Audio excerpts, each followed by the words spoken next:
And oh, sorry.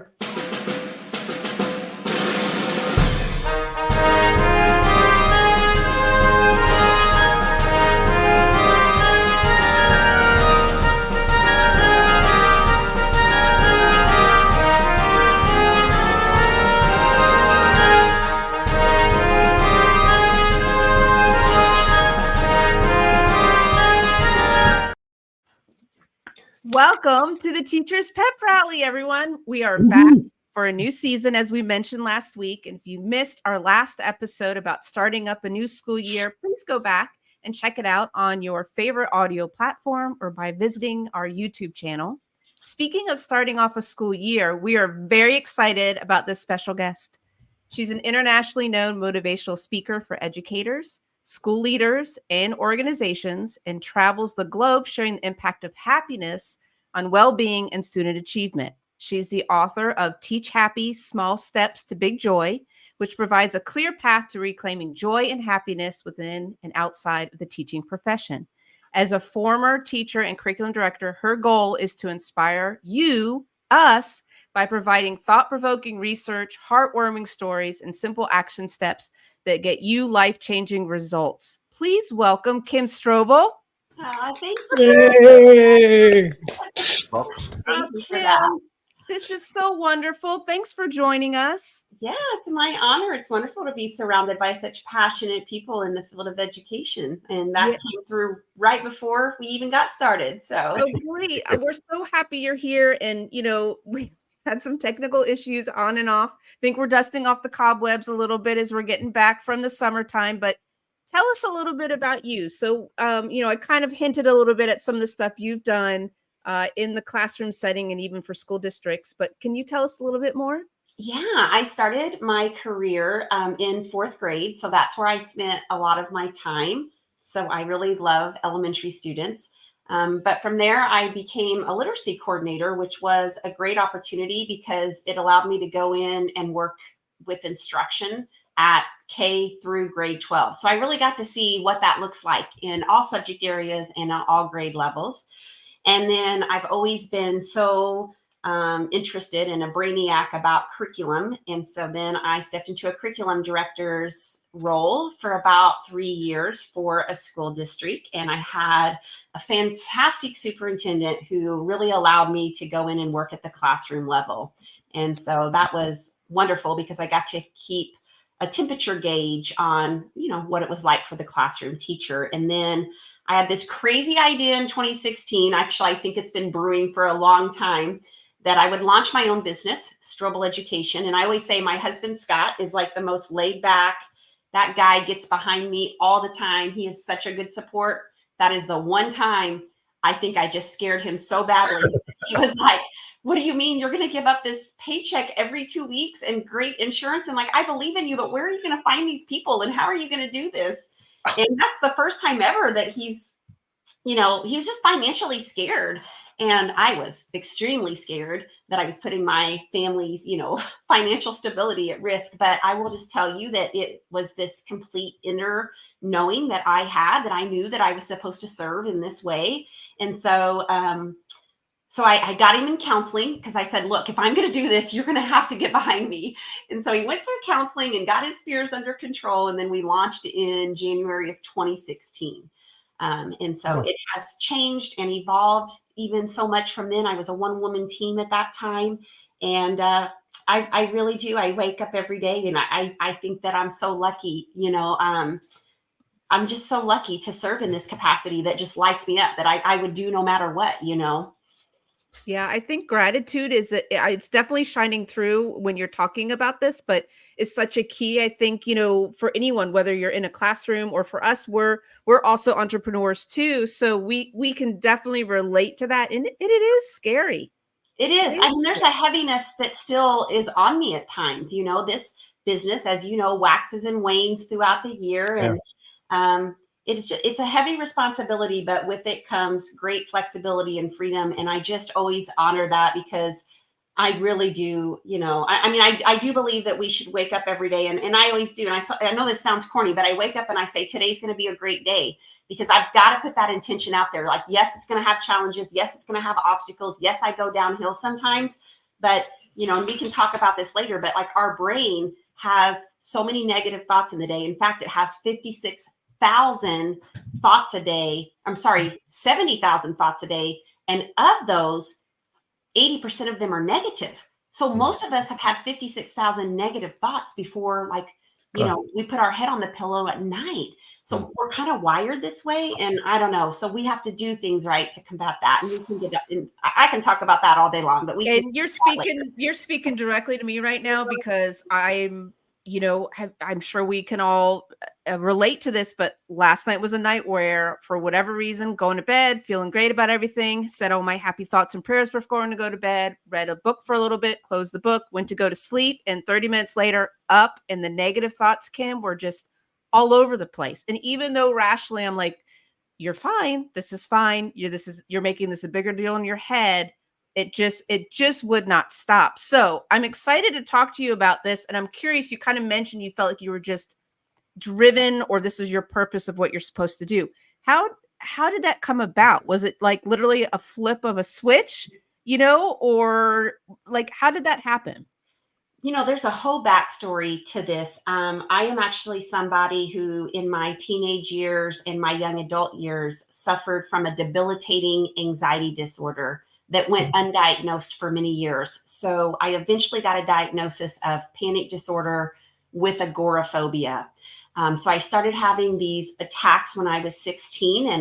And before that, I was confident, and I had these big dreams about what I was going to do and where I was going to go to college and how independent I was going to be. And I always tell people my world went from here to here. And I started to struggle to do the most simplest of things, like stay at home by myself as a young 18, 19, 20-year-old, drive my car 5 minutes to work, drive my car to the grocery store, which was a mile away, walk inside the grocery store. I had these intense, overwhelming fears that completely changed the trajectory of my entire life. I quit college because of it. Nobody knew what was wrong with me. Back then, it was like the late 80s, and anxiety disorders weren't a thing. So I just thought I was crazy, and that I just, for whatever reason, my brain and my body were no longer safe to me. And so sometimes these awful, awful things happen. And for me, I literally had a bathroom moment.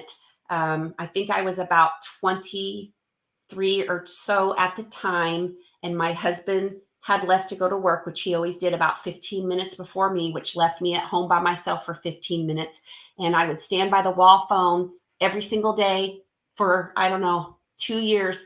And I would shake and just be ready to dial 911 at any moment in case I would have one of these episodes, because I was having them all the time. Every 30 minutes or so of my life was just a fight.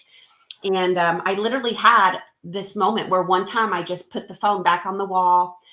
I just surrendered it. I walked to my little tiny bathroom. I remember curling up on the little green rug. And I just tell the truth of this story because I think when, even when I get introduced as a happiness coach, like, you need to know the truth of who I am and what my path was to get here. And I pleaded with God to take my life. I did not want to die, but I did not know how to live in the fears and in the cage I was forced to be in. And Aaron, I really had a reckoning moment. I heard a message or felt some type of something come over me, and it said, Kim, get up off that bath mat rug. And, I always tell people it was some version of like hearing that this was not the end for me, that there was more. And so I tell people that a series of events happened where I ended up getting into a doctor who gave me a diagnosis of anxiety disorder, panic disorder, explained that I wasn't crazy and what was happening in my brain. He put me on an antidepressant to help with the anxiety. He got me into a psychologist where I worked really hard and did cognitive behavioral therapy. And the third thing that happened was I discovered the personal development field. This would have been, and I'm 50, so this would have been at like 23. And I've had an obsession with growing myself and making myself uncomfortable and doing the work on the inside to get the outer results. I've had an obsession with that for 25 years. Wow. And I started to see that when I was willing to do the hard work and grow myself, that I've literally changed my life and continue to do so in drastic ways. And so not everybody has an anxiety disorder. That's not the point of the story. But what I do know, as I've worked with thousands of people across the country, is that most of us have had something really hard to overcome in our life, or we're in it right now and it doesn't feel like we're going to make it out. And I think it's important that we acknowledge and we talk about those vulnerabilities, because, people need to know, first of all, that we're not alone in our suffering, and that we can plant seeds of hope going forward, And so, gosh, I don't even know what your original question was. That's Doesn't matter. okay. No, if anything, Wow. you really did lay out, like, now I can see why this is your mission, right? It Like, is. Yeah, that's So when I first landed my classroom, you guys, I was going back and forth 90 minutes to USI's University of Southern Indiana in the midst. So I decided I wanted this degree so bad that even though I had these episodes happening and I hadn't gotten a diagnosis yet, I wanted that teaching degree so bad. And so I worked full time at the prosecutor's office, and my boss thankfully let me come in at like 3:30, 4 a.m. every morning so I could get my hours in, and I could leave at 12:30 and drive 90 minutes to college. Wow. And then I'd stay there till 11 at night and drive back and forth. So after doing that for 3 years and getting my teaching degree, I was just like, this is incredible. Like, what a gift. Like, I did it, and I got my diagnosis that last year. So that made the last year a lot easier. But like, I'm somebody who's had to fight for most everything in my life. It's just like, sometimes I feel like a little bit of a hard road has been laid before me, but I also have evidence that Kim Strobel knows how to do the work, That's amazing. absolutely. Wow. Yeah. So you mentioned Strobel Education. And so now it's not surprising you focus on growth mindset and social emotional learning, right? And you do help schools with these principles and incorporating them into like a daily curriculum. So can you maybe share with us a little bit of what that looks like for our friends that are listening and for us? Yeah. I think that maybe as a result of my own struggles, when I had my own classroom, I did really create this community where it really was this idea of relationships first and academics second. And somebody, I wish I knew who, had handed me a wonderful book that taught me that when I got started, that take the time to truly build those relationships with those kids, even if that means you don't get through the chapter that you need to get through that week in the reading book or the social studies unit you're now 2 weeks behind on. And so when I did that, I started to see that this social emotional learning component that I was making time for became a critical piece to my students' ability to feel safe and seen and valued in my classroom. And I noticed that when those things started to come together, when it was time to do the academic portion, we were able to make headway quite a bit easier than before. And then, 20 years ago, I specifically started studying the topic of happiness and the research around that, which I think fits right into social emotional learning. And I've always just had the philosophy that when those kids walk out of my classroom, I want them to, of course, be good readers and writers and mathematicians and all of those things. But truly, only two things matter to me. One, that they walk out of my classroom, and more importantly, they know how to be good at life. And secondly, that they know without a doubt that they are believed in, And so I just feel like, being in the personal development field, I was just adamant this was going to be a part of my everyday classroom. And so I know when I look back, you guys, there are even like, and this is the one of my keynotes is around a particular student where I very much mismanaged his behavior because I didn't understand the story behind the student. So, I made a lot of mistakes like that as I was learning. And when I started to apply those principles, I started to see, wow, we've got to look beyond the behavior with our students because, it's that there's a story that comes with that child. And that changed everything for me too. Like, you feel like you're the teacher, but let's be honest, you guys, those kids become your teachers. I always say that about parenting too. Like, oh, we're going to have these kids and we're going to school them and guide them through. Right. And my son, Spencer, like that kid has taught me way more about life, probably, like, so it's the same thing with our students. Yeah, that's true. So Kim, when you were going through this, so when you hit the COVID time frame, how much it sounds like you were actually being prepared for it in my mind. COVID was so great for me, you guys. Like, not from a business standpoint, because I mean, like, I went from being on all these stages to like no business, but like I didn't struggle at all with COVID because like that was like easy. I hate to say that, but that was like easy peasy. Like somebody like me telling me I have to stay in my house all the time. Sure. Right. Great. But it seems like you were already kind of building your toolbox up really, really well for what was getting ready to hit all of us. And it's nice to have you kind of sorting it out in various ways. Did you actually see that though? Like, did you see that tick up though in the change in people and oh yeah, most people, their anxiety levels rose and everything. And honestly, to me, I think that's the thing too, is like when you've been through something really hard, and my life can still, I'm not here to like, look, I'm still a woman who struggles. I mean, it's not like my anxiety disorder is completely gone. Erin, I'm like you. I mean, for the last 2 weeks, I can't get my brain to turn off about things I'm worried about, So it's not like, oh, I'm, totally got this figured out. I'm always a work in progress. But for me, to me, it was like, yes, the death and stuff was really sad to see, but like, there was no part of me that was like, oh, I'm going to worry about this because like, I've worried about way worse things than that, Yeah. So I'm sitting here also hearing that this concept that maybe that you share and you tell us where it's about being fearless. Like at some point you have to identify some of the things that you're going through. It sounds like you develop some habits, right? To try to kind of start changing those patterns or those thoughts. I'm looking for answers here, Kim. And then the next thing is, what do you do next? Like, what's the next thing, or what are you seeing that you're supporting schools in doing next when they're able to get people on board to be fearless and to attempt to improve things? I'll be honest with you. I think that's the hardest work is, I can get on a stage and for 75 minutes, I can teach you the exact happiness blueprint that I've used to reclaim my own life. And it's 75 minutes of pure energy and pure fun. But I also know that a lot of people walk out those doors and they just don't change one thing, because as humans, we are more, we're wired to stay in our comfort zone.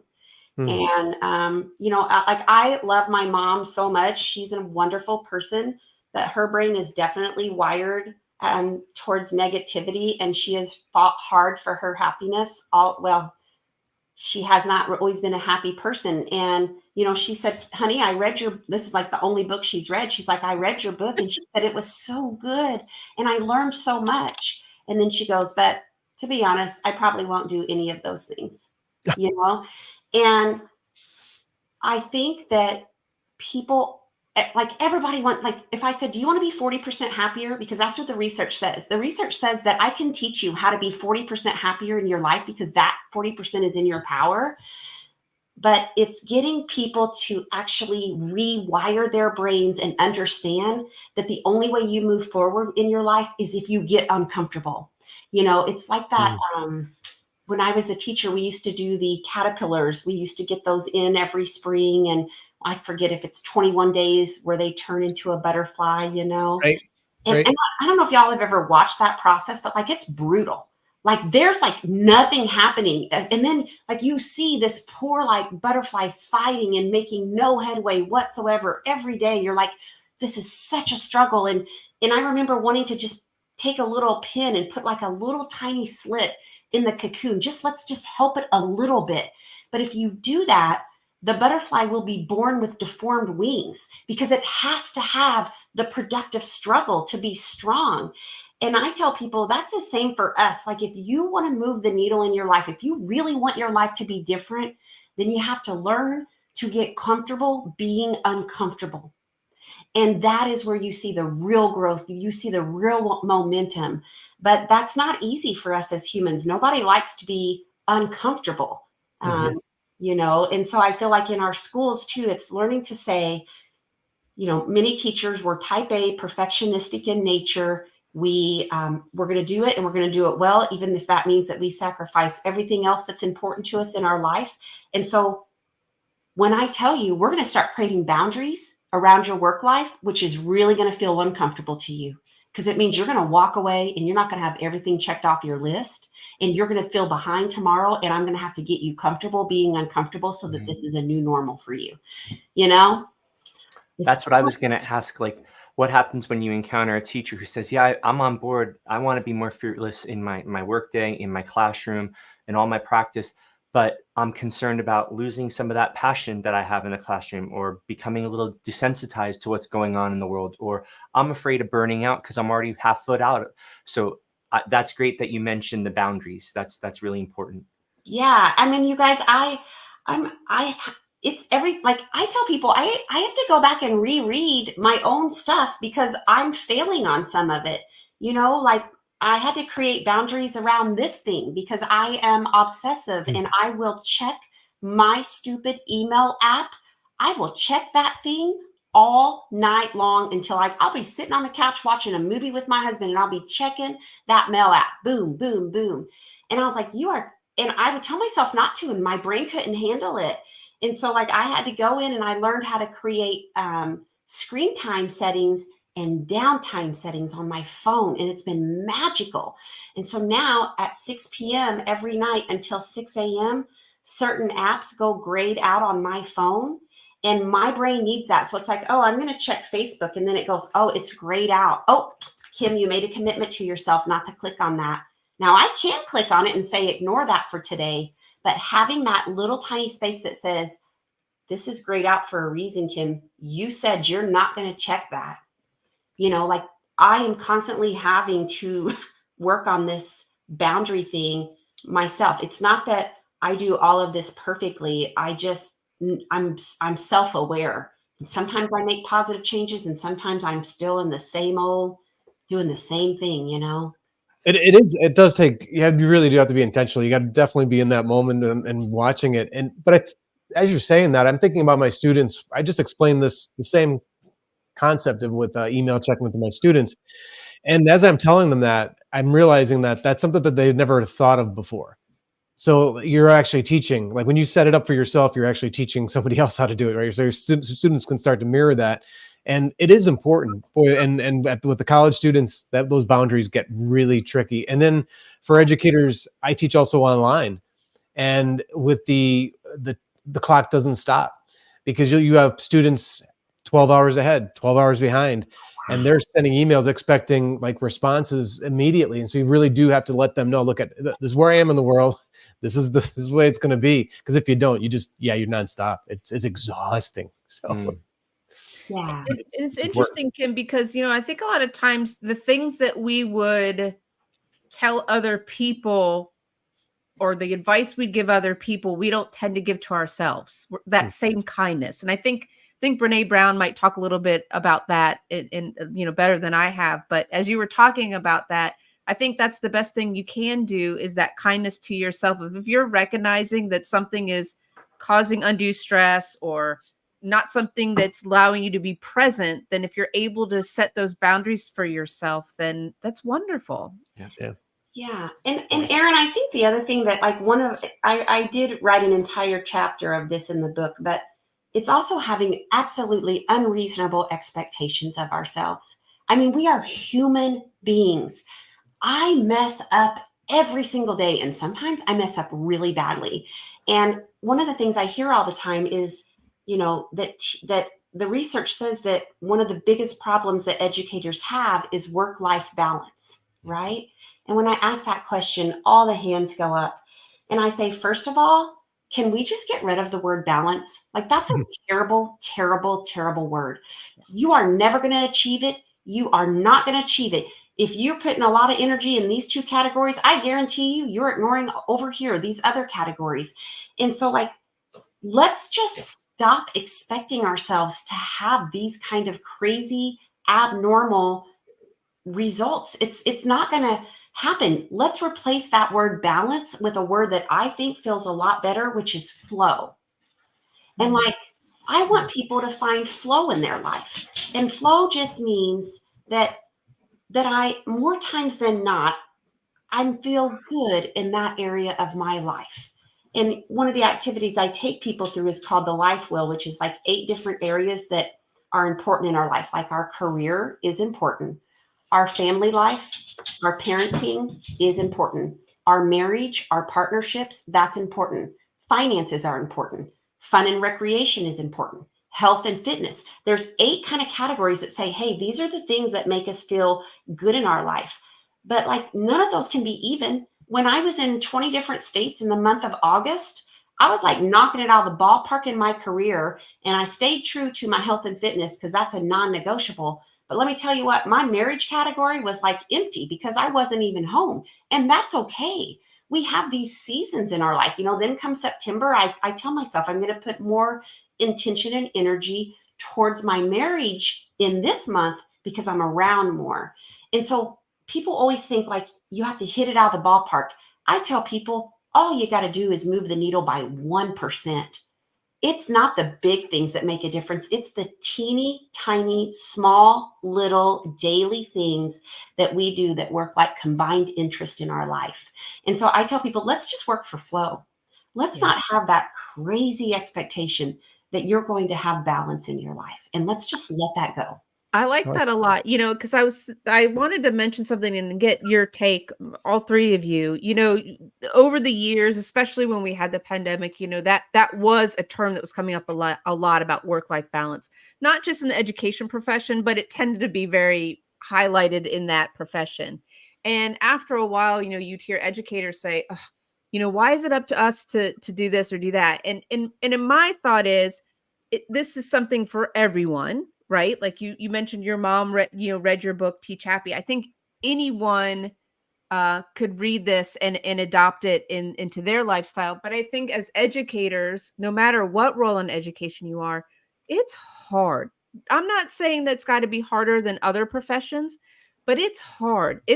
There's a lot of responsibility that's added on. I mean, depending on what level you're at, you're responsible for people's children. You're responsible for people's future, Fred, right? If they're higher education, you know, people who are paying a certain amount, depending on what type of school they're in or in higher education, to obtain the skills and the knowledge, right, to be able to do whatever it is they want to do next. So there is a lot of responsibility on people. And you're right. I think we do tend to be type A personalities for the most part. So that's probably not great either. But there does need to be a flow. I like that a lot better than balance, because I think balance maybe gave some people some heartburn because, you know, how do you find a balance? But if you can find a flow, and in that, I think you ebb and flow, right? Like, just like you said, you ebb and flow into the different parts that are important to you in your life. And I just think that that's just so great.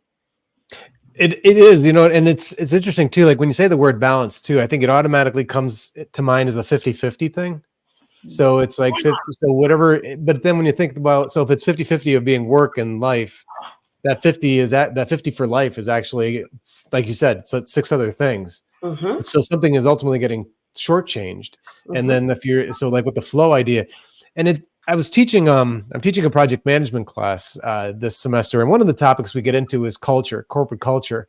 And we talk about how work routines have changed. And then recently, this was the past week or so, Amazon came out with a letter saying everybody's going to be back in the workspace.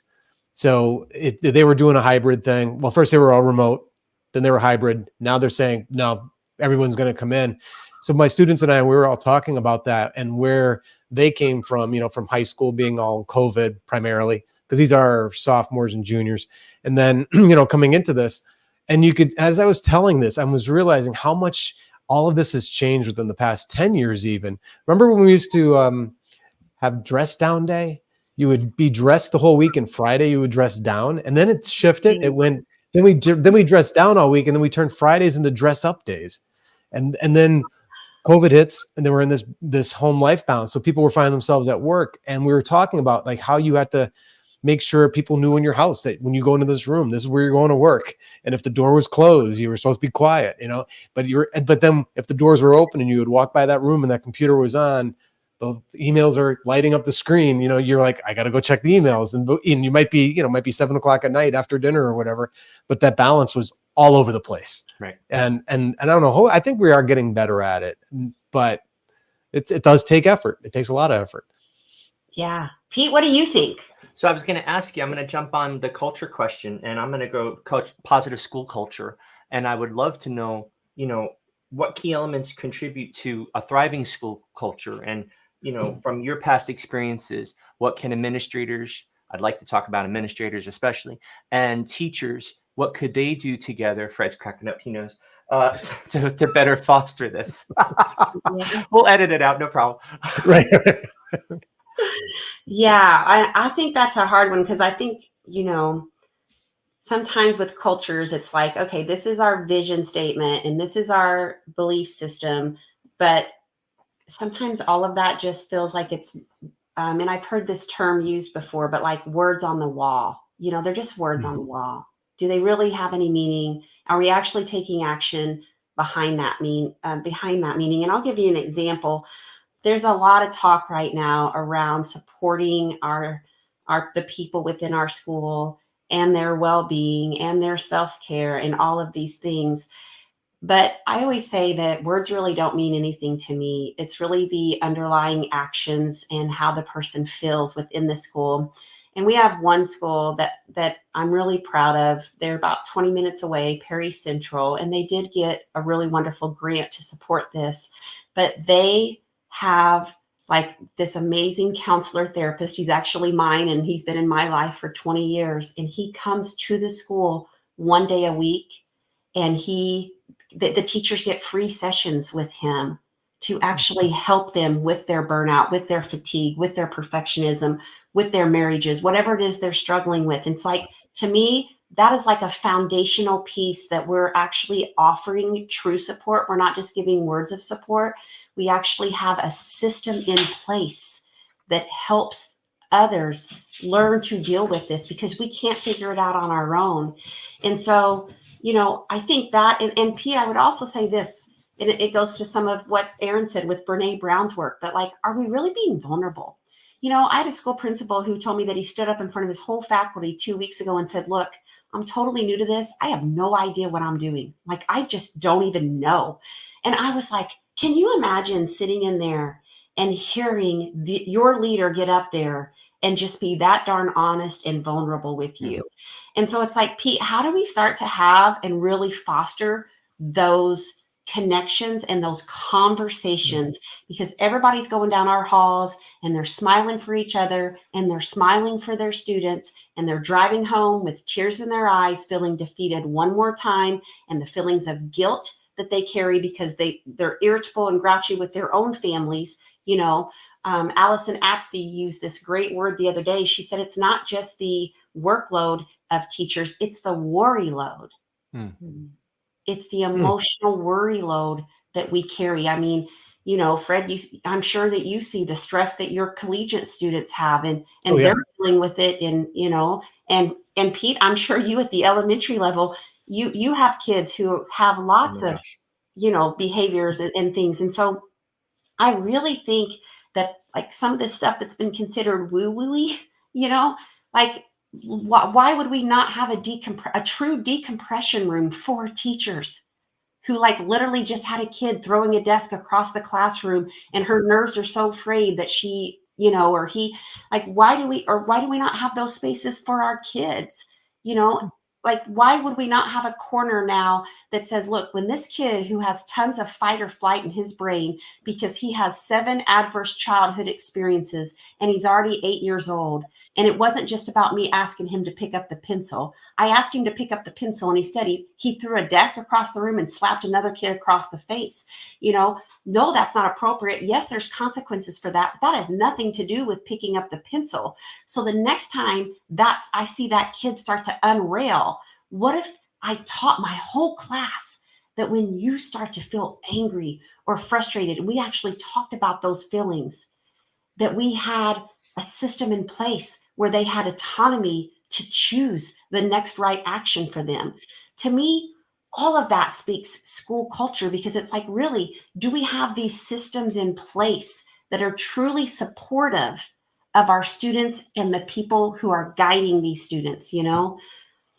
Yeah. I'm sitting here thinking, instead of vision and mission, what if we come up with I like that word, habits, that I've heard you use, right? Because you just explained what's going to become a habit for us when we see that happening in the classroom, and we teach our students and our staff how to handle that.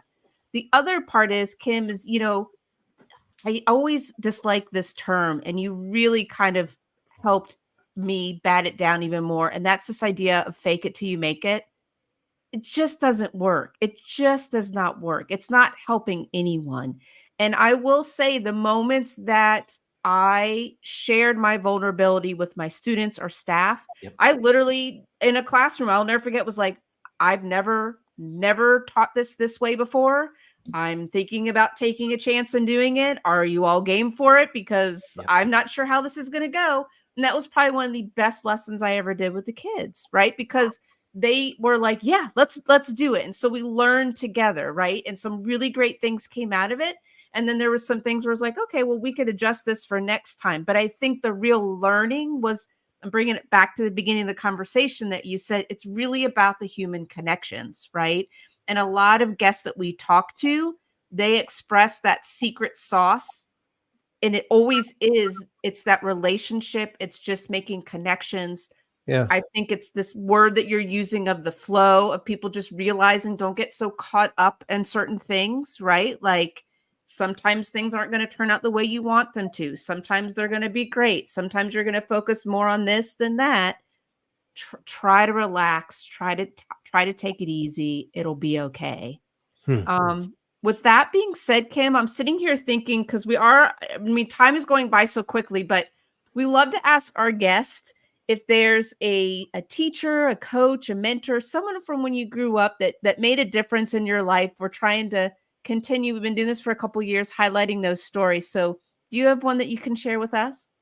Yeah, well, I mean, I had this wonderful mentor when I taught. She was actually, she's now the superintendent at Perry Central. Her name is Tara Bishop, and she was just a few years older than me.